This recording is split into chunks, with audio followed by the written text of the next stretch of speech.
دکتۆریش مرۆڤە هەستی هەیە ئەمن قوربانی دەستت بم کە چارەی ئێش و ژالی قوربانی یەک وشت بم بۆ هەزار دەردە دەرمانی. دکتۆر دەمێ بزانم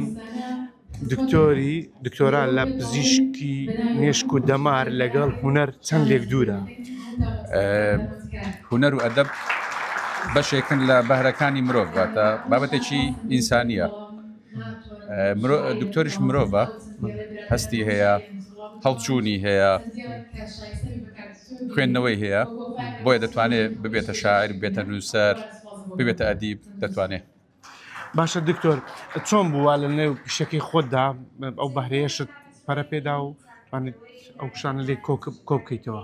بەڵێ نووسینی شعر بەهرەیە ئارەزووە و بایەخدانە من پێم وایە دەتوانم بە نووسینی شعر ئەو خزمەتێک کە دێکم وەکو پزیشک خزمەتیش زیاتر بکەم. باشە دکتۆر لە پیشەکەی خۆتدا هونەرتان چەند بەکاردێنی؟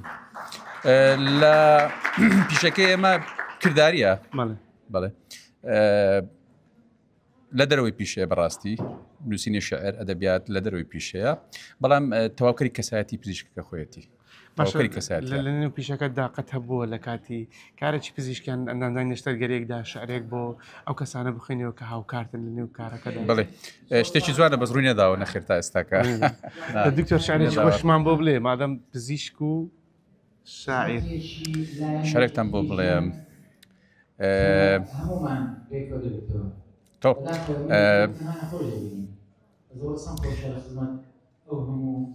ئەمن قوربانی دەستت بم کە چارەی ئێش و ژالی قوربانی یەک وشت بم بۆ هەزار دەردە دەرمانی عەلیمی بەو کوڵەی جەرگم شەفیقی بە سوتانی سەمیعی بە چرپەی دڵم محیطی بە پەنهانی دەپرسم گەر وەڵامیشت نەخێر بێ بە ئێشی دڵ دەزانی یا بە دەردە دڵ نەزانی.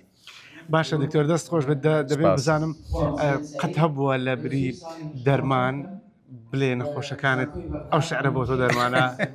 نەبووە نەخێر تا ئێستا شعرم بۆ نەخۆشەکان نەگوتووە نەخێر بەڵام لانی دەرونی گرنگە بۆ نەخۆشەکانمان کە پژگیری نەخۆشەکان دەکەن لە ڕووی دەرونیەوە تاوەکو بتوانن زوو چاک بنەوە.